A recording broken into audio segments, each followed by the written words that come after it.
하나님 말씀 보겠습니다. 로마서 8장 28절입니다. 로마서 8장 28절 신약성경 페이지 250페이지 제가 봉독하겠습니다. 우리가 알거니와 하나님을 사랑하는 자 곧 그의 뜻대로 부르심을 입은 자들에게는 모든 것이 합력하여 선을 이루느니라. 아멘. 우리 그리스도인은 어떤 상황 또 어떤 처지에 있어서도 우리는 긍정적인 그런 믿음으로 살아야 합니다. 아멘. 오늘 설교의 제목이 뭡니까? 그리스도인은 희망을 말해야 한다. 자, 가슴에 손을 얹고 한번 고백하도록 하겠습니다. 예수 안에 희망만 있습니다. 기적을 품는 자는 기적을 일으킵니다. 나는 축복된 생각만 하고 축복된 말만 하고 축복된 행동을 하는 사람이다. 나는 기적의 주인공이다. 나는 축복의 주인공이다. 할 수 있다. 하면 는다. 주님께서 도와주신다. 아멘. 우리 그리스도인들이 희망을 말해야 되는 이유가 뭘까요? 우리 그리스도인이 왜 희망을 말해야 됩니까? 그 첫 번째는 지난주에 제가 말씀을 드렸습니다. 성령 강림주의를 지켰는데 성령님께서 오셔서 하신 사역이 어떤 거예요? 지금 우리를 위해서 말할 수 없는 탄식으로 우리를 위해서 기도해 주신다고 했습니다. 그리고 우리와 영원토록 함께 하신다고 말씀을 하셨습니다. 그러니 우리는 희망을 말할 수 있는 거예요. 우리를 기도하고 우리를 위해 기도하시는 분이 성령님이 계시기 때문에 우리는 희망을 말해야 합니다. 아멘. 오늘 두 번째로 왜 우리가 희망을 말해야 합니까? 하나님을 사랑하는 자 곧 그 뜻대로 부르심을 입은 자들에게는 모든 것이 합력해서 선을 이루게 하시기 때문에 우리는 희망을 말해야 돼요. 자, 오늘 8장 28절 말씀 한 문단 한 문단 살펴보도록 하겠습니다. 자, 먼저 시작이 어떻게 되죠? 우리가 알거니와 무엇을 안다는 거예요?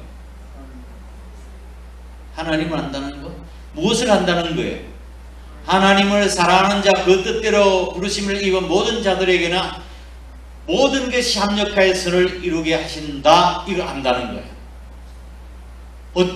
어떻게 알아요? 어떻게 알아요? 경험을 통해서 아는 것입니다. 경험을 통해서. 여기서 알거니와라고 하는 단어 헬라어로는 에이도라고 하는 에이도입니다. 이 말은 경험적인 알을 이야기합니다. 경험적인 지식을 이야기하는 거예요. 우리가 안다고 하는 말은 좀 있다 보이죠. 우리가 주님 안다고 하는 말은 처음 해보니까 알겠다는 뜻이에요. 아하, 내게 어려운 일에는 이런 일들이 있었지만 하나님께서 나를 이렇게 합력해서 선을 이루게 해주셨구나. 경험해 보아서 안다고 하는 뜻이에요. 그 다음에 두 번째, 하나님을 사랑하는 자 곧 그의 뜻대로 부르심을 입은 자들, 누구를 이야기하는 겁니까? 그리스도인, 우리를. 저와 여러분은 하나님을 사랑을 받은 사람, 그 뜻대로 부르심을 입은 사람들이 우리 그리스도인들에게는 모든 것이 합력해서 선을 이루게 하신다 말씀하셨어요.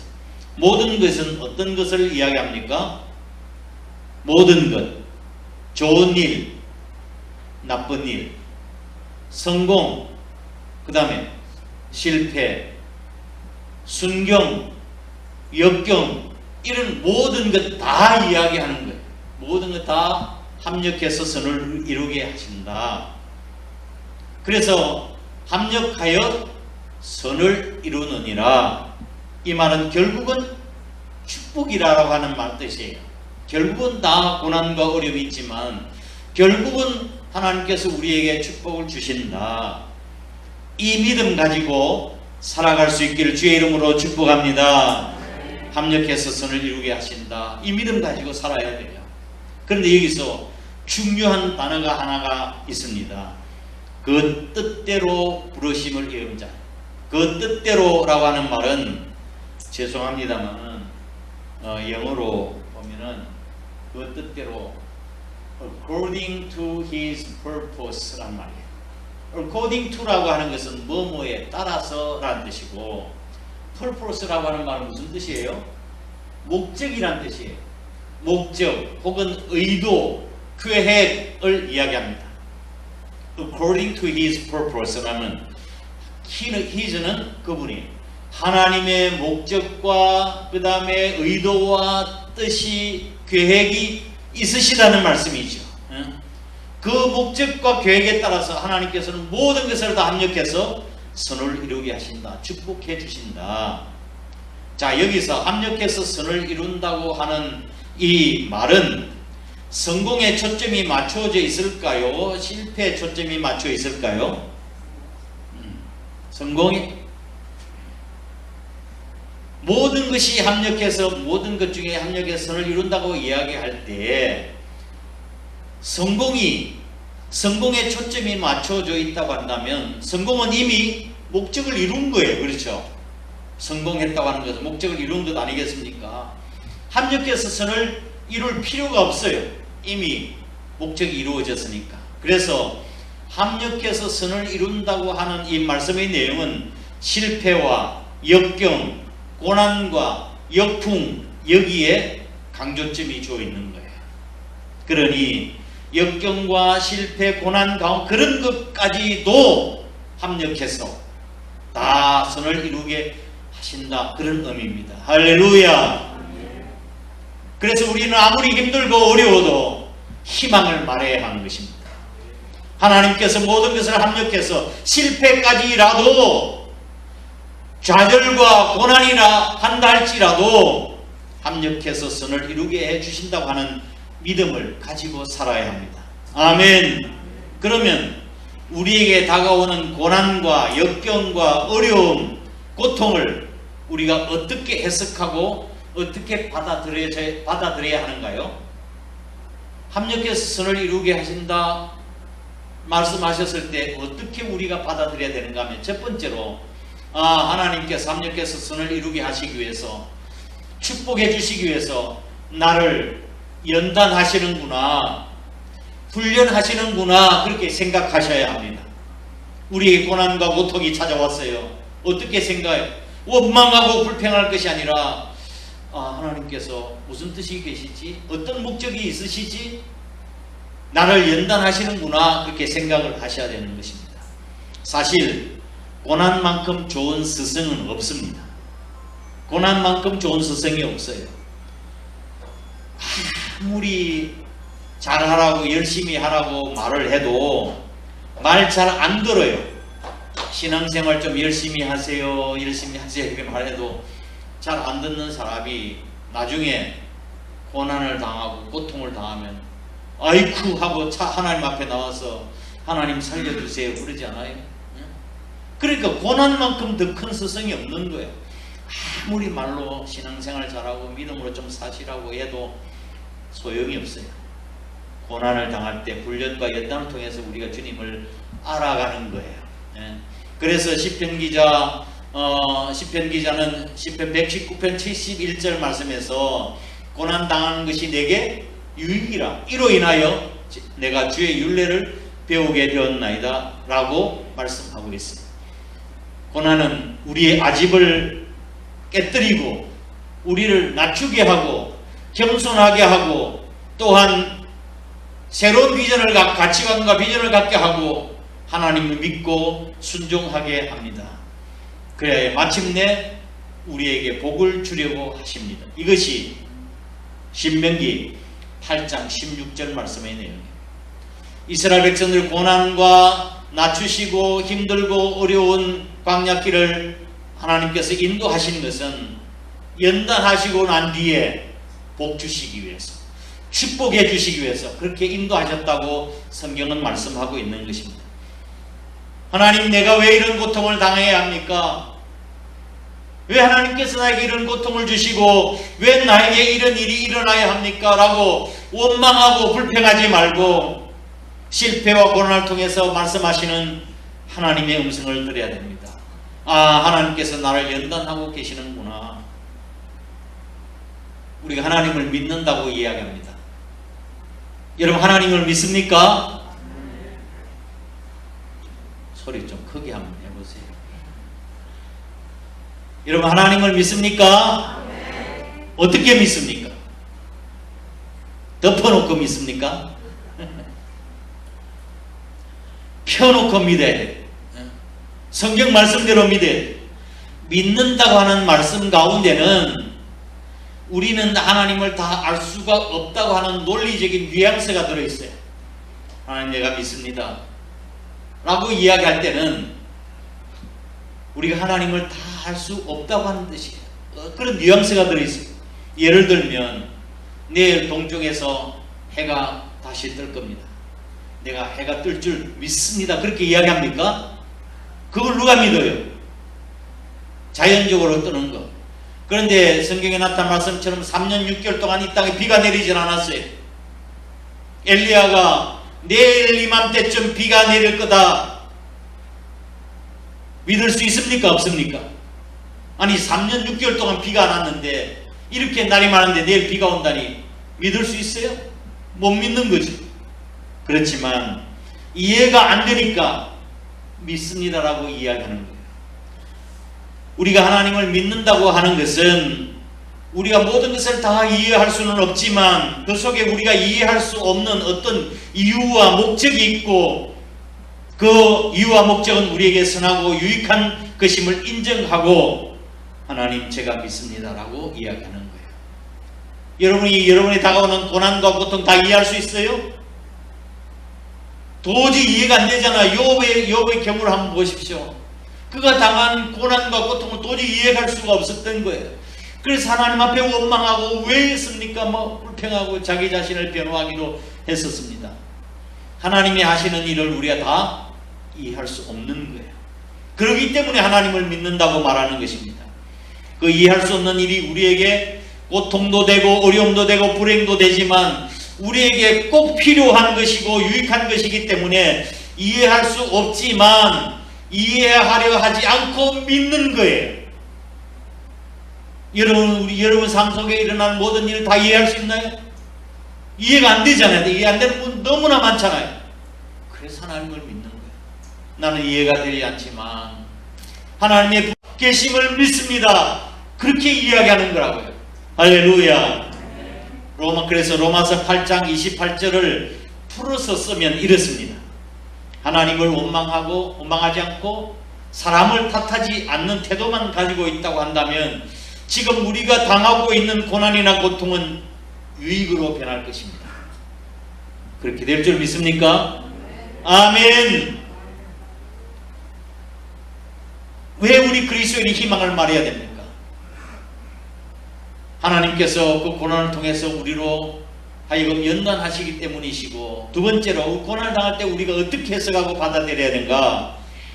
하나님께서 우리를 연단하실 뿐만 아니라 나를 더 성숙시키게 하기 위한 것이구나 받아들여야 합니다. 사람들은 차 봉지와 같습니다. 차 봉지 안에 무엇이 들었는데 무엇이 들었는지 잘 모르죠. 무엇이 들었는지 알려고 하면 어떻게 해야 됩니까? 뜨거운 물에 넣어보면 아는 거예요. 우려 나오는 거죠. 보통 때는 잘 모릅니다. 그 사람이 어떤 사람인지 우리는 잘 몰라요. 그러나 사람들이 고통을 당하고 어려움을 당할 때 그 사람이 어떤가를 알 수 있는 거예요. 고난과 고통이 다가올 때 그럼에도 불구하고 하나님의 모든 걸 합력해서 선을 이루게 해주실 걸 믿고 의지하는 사람들 보면 저분이 올바른 크리스찬이구나, 훌륭한 분이구나, 믿음이 좋은 분이가 하죠. 그러나 조그만 어려움이 찾아왔습니다. 원망하고 불평합니다. 그 사람의 됨됨이가 그런 거라고요.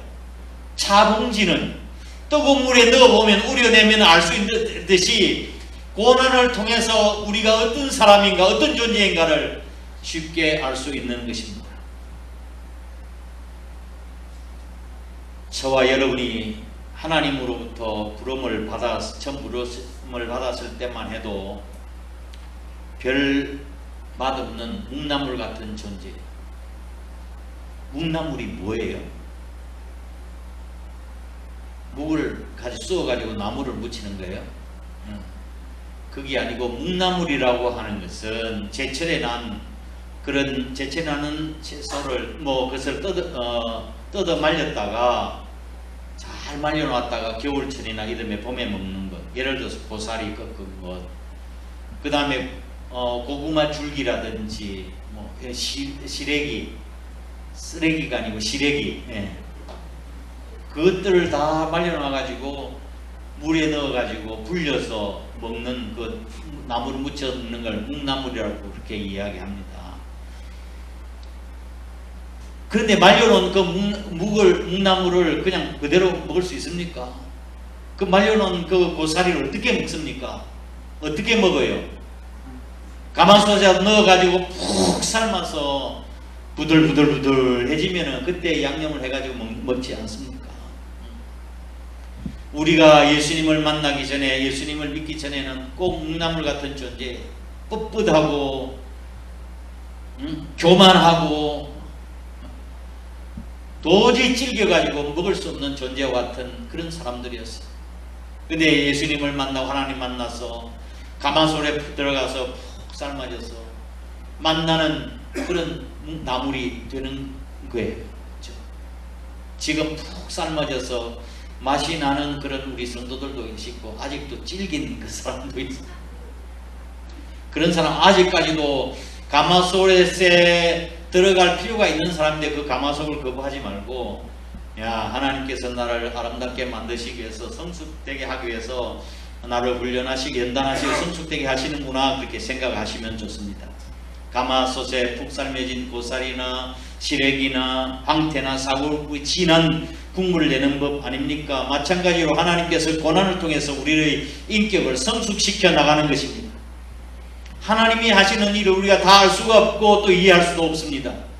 그러나 그 고난을 당했을 때 그것을 이겨낼 수 있는 방법은 불평하지 말고 하나님의 섭리와 뜻이 계신 줄 믿고 인정하고 받아들이고 이 고난을 통해서 내 자신이 변화가 되는 계기가 되어야 합니다. 아멘. 세 번째로 합력해서 선을 이루게 한다는 사실을 믿고 고난 가운데서 우리는 절망하지 않고 기도하고 하나님을 신뢰해야 합니다. 고난을 어떻게 받아들여야 되는가요? 하나님 믿고 뜻이 계신 줄 믿고 신뢰하고 하나님 앞에 기도해야 합니다. 우리가 힘들고 어려운 일을 만났을 때 합력해서 선을 이루시는 하나님의 역사를 믿는다고 한다면 우리는 고난을 긍정적으로 바라볼 수 있고 또 감사할 수도 있어요. 하나님이 주신 말씀을 붙드시기를 주의 이름으로 축원합니다. 나의 삶에 생기는 모든 일은 결국은 축복이라는 사실을 믿으시길 바랍니다. 하나님의 완전한 계획을 신뢰하시길 바랍니다. 힘이 들고 될 것 같지 않는 일이라는 할지라도 자신감을 가지십시오. 미국에 한 신실한 제소 직원이 있었습니다. 경기가 어렵다 보니 하루는 출근하다 보니까 그의 책상에 해고 통지서가 놓여 있었습니다. 황당하게 사장이 뭐라고 이야기하고 설명도 해주지도 않고 아침에 출근해 보니까 책상 위에 해고 통지서가 놓여 있었던 거예요. 꼬박꼬박 월급으로 살아가던 그가 난감해질 수밖에 없었습니다. 그래서 해고 통지서를 받고 회사와 또 사장에 대한 분노심을 느끼고 방황하기 시작했습니다.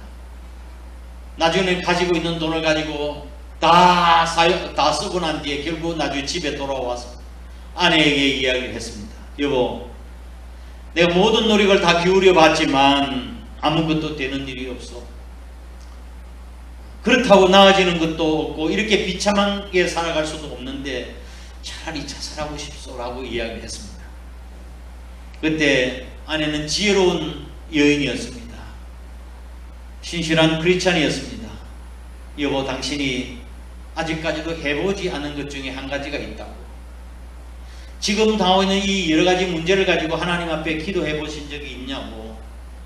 한번 같이 기도해 보자고 그렇게 이야기했습니다. 근데 그 말에 이 남편이 마음에 찔림이 온 거야. 충격이 온 거야.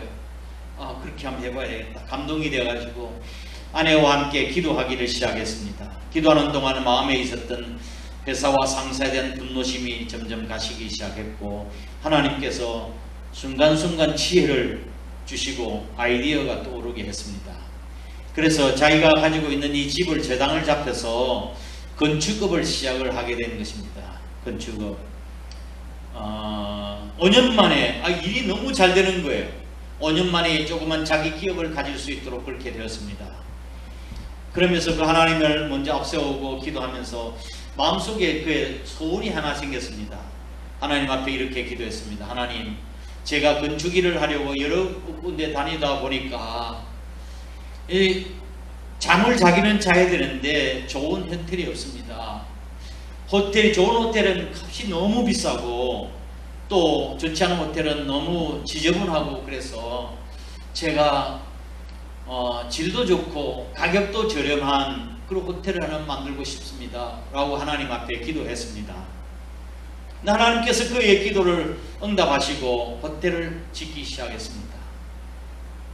하나씩, 둘씩, 세 개씩 이렇게 호텔을 짓기 시작했는데 나중에는 이것이 전 세계적인 체인을 가지고 있는 호텔이 되었습니다.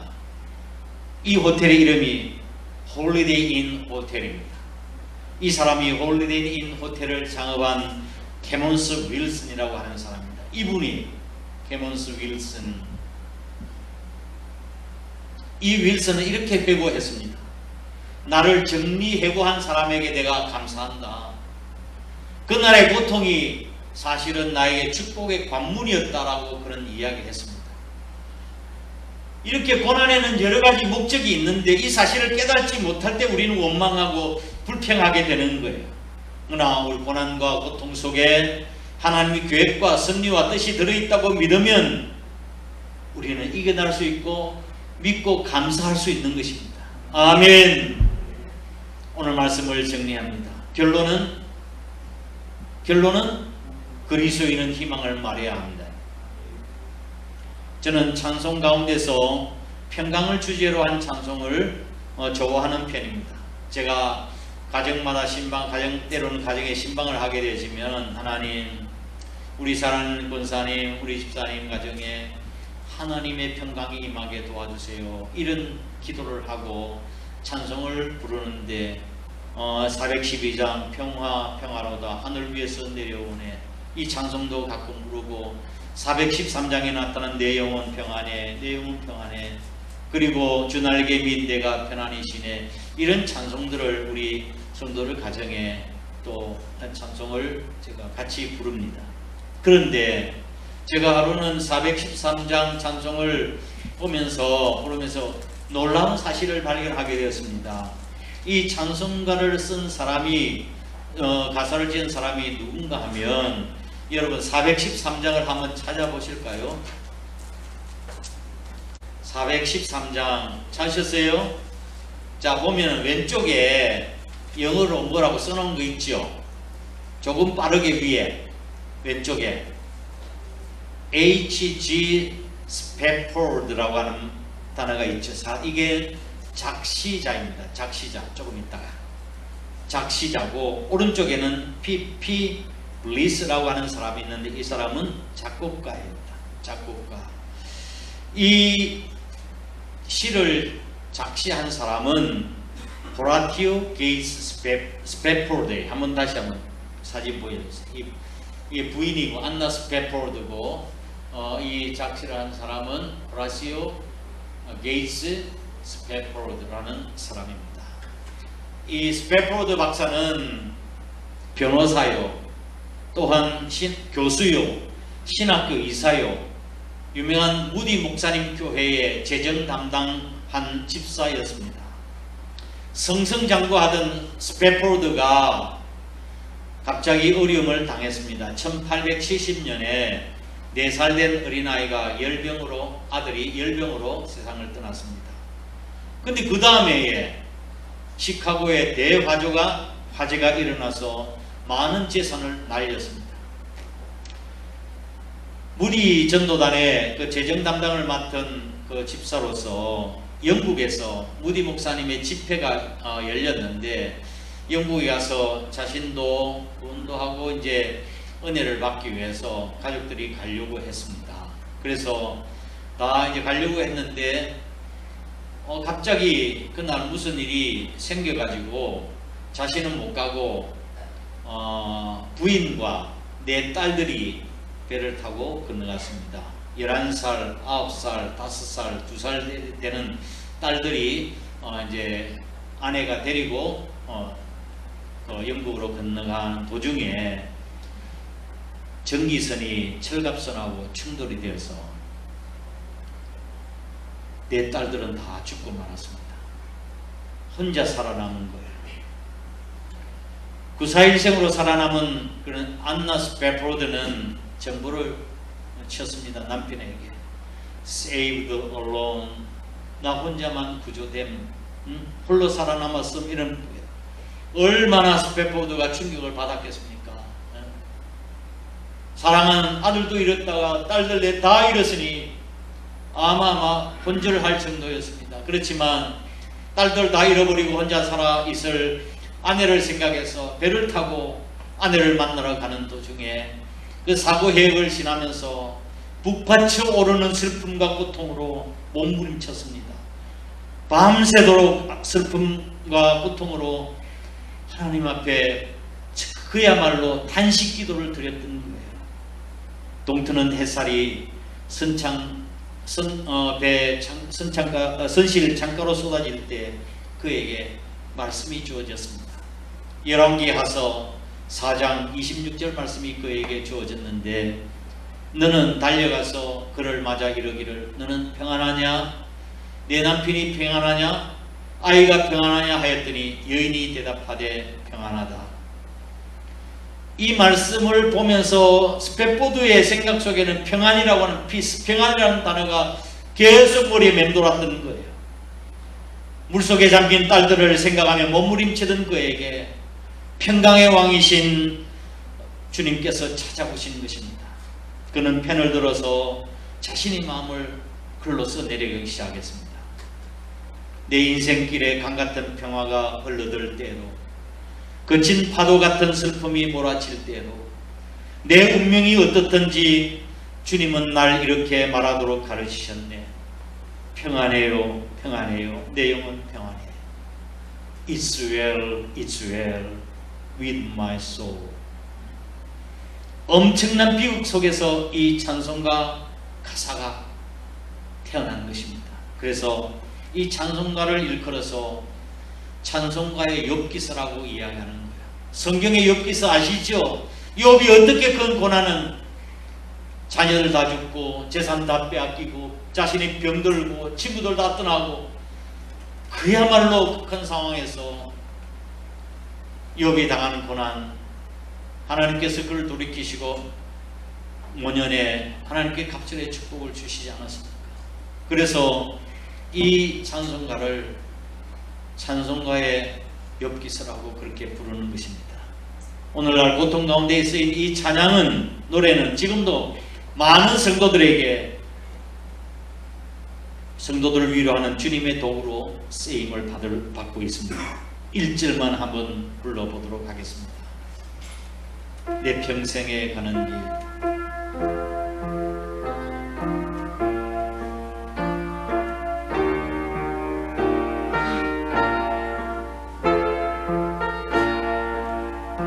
내 평생에 가는 길 순탕하여 늘 잔잔한가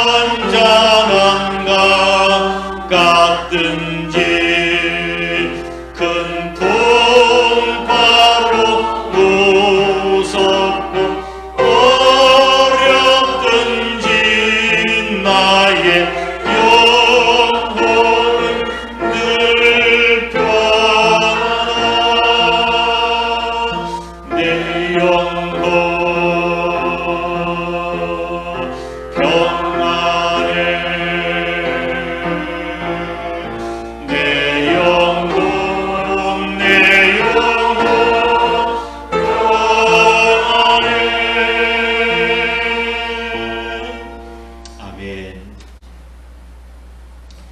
제가 이 말씀을 보면서 만약에 우리들도 제 자신도 스펙보드 교수처럼 극한 상황에 처한다고 한다면 우리가 여전히 하나님을 믿을 수 있겠는가? 여전히 하나님을 신뢰할 수 있겠는가? 아무리 이해하려고 해도 이해되지 않고 납득이 되지 않는 일이라 한다 할지라도 하나님의 선한 뜻이 있는 줄 믿고 감사할 수 있겠느냐라고 물으신다면 뭐라고 대답할 수 있을까라고 생각했습니다. 제 자신에게 물어봤어요. 아마 제가 자신이 없었어요. 그렇지만 결국은 우리가 하나님 앞에 이렇게 고백드릴 수밖에 없었어요. 네, 하나님, 하나님의 선하신 뜻이 계신 줄 믿고 불평하지 아니하고 하나님을 찬양하겠습니다. 성경은 말씀하십니다. 하나님 사랑하는 자, 곧 그 뜻대로 부르심을 입은 자들에게는 모든 것이 합력하여 선을 이루느니라. 그러므로 우리 그리스도인은 긍정적인 믿음으로 살아야 하고 희망을 말해야 합니다. 하나님께서는 오늘 우리 그리스도인이 어떤 상황, 어떤 처지에 있다 할지라도 긍정적인 믿음과 희망을 말해야 된다고 말씀하고 계십니다. 그 이유는 성령님께서 우리와 함께 계시기 때문이고 하나님께서 모든 것을 합력하여 선을 이루기 때문에 그렇습니다.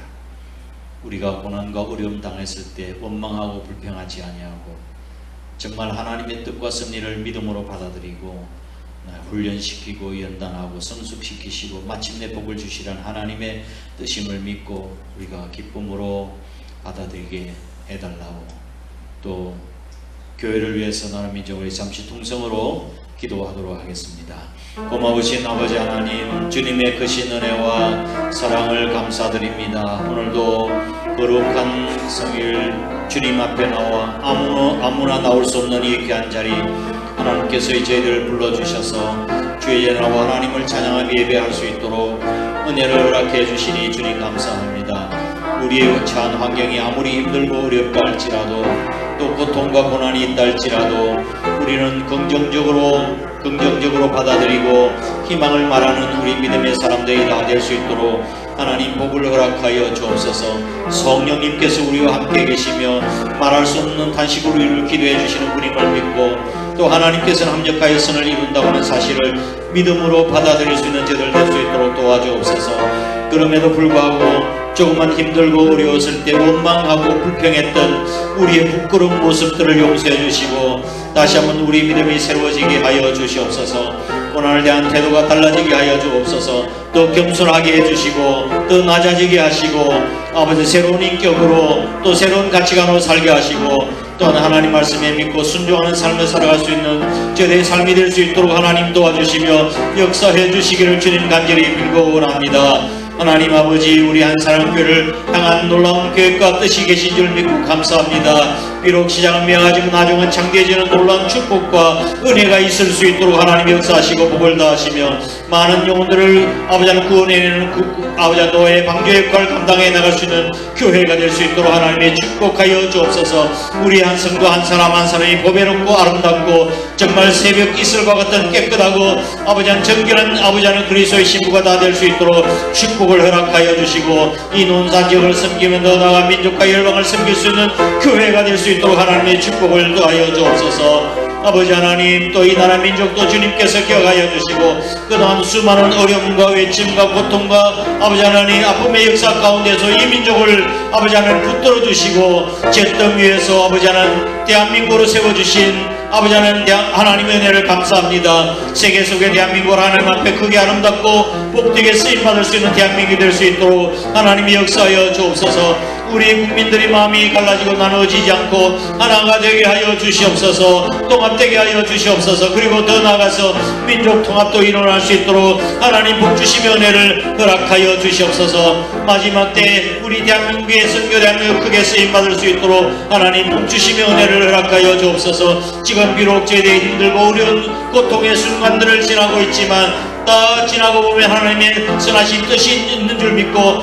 한국교회가 이번 기회를 통해서 정결하게 되게 하시고 아버지 하나님 깨끗하게 하시고 죄와 상관이 없는 삶을 살게 하시고 세상에서 온갖 빛의 역할을 감당할 수 있는 한국교회가 될 수 있도록 하나님의 축복을 허락하여 주시옵소서. 이 시간 주님의 은혜를 아버지 하나님 기억하고 이 시간 하나님의 뜻대로 살겠다는 마음의 표현으로 아버지 하나님 각오하고 일어섰습니다. 우리의 결단과 헌신을 받으시고 아버지 하나님 우리의 아버지 하나님 삶이 무너지지 아니하도록 말씀으로 충만케 하시고 성령으로 저희들을 붙들으시고 함께하여 주시옵소서. 뿐만 아니라 저희에게 주신 은혜를 따라 각가지 귀한 물질 소득의 11조와 감사하는 예물 선교하는 예물 또한 교회 건축과 차량 예물 이점은 예물 각가지 귀한 예물을 믿음으로 하나님 앞에 드리오니 하나님 나라의 창고에 복된 상급으로 쌓여지게 하시고 드린 손길과 가정과 직장과 사업장과 자녀를 위해 내가 과연 너희를 복주고 복주며 번성케 하고 번성의 약속의 말씀을 이루시고 축복하여 주옵소서.